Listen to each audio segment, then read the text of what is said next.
Magandang araw sa lahat. Halika po kayo, tayo magluluto ng gulay. Yan, tayo ay mag-slice ng eggplant. Yan guys, tingnan niyo po ang ating eggplant. Fresh na fresh. Galing sa farm. Ayan po.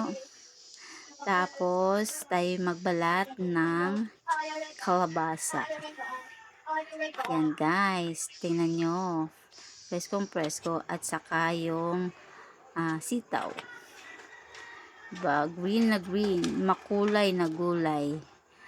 Yan. Sarap siya guys. Lalo na pag may partner na pritong isda o kaya tuyo. Yan. Nag-slice tayo ng sibuyas. Yan ang sibuyas natin. Tapos naglagay na din ako ng tanglad or lemongrass. Yan guys, may kasama din yung okra at saka mga luya,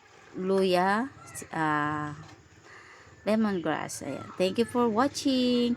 Ayan, nagpiga na tayo ng ating gata o niyog, coconut milk.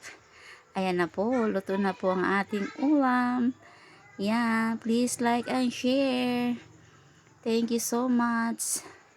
See you my next video. Bye-bye. Thank you so much po sa lahat. Bye-bye po.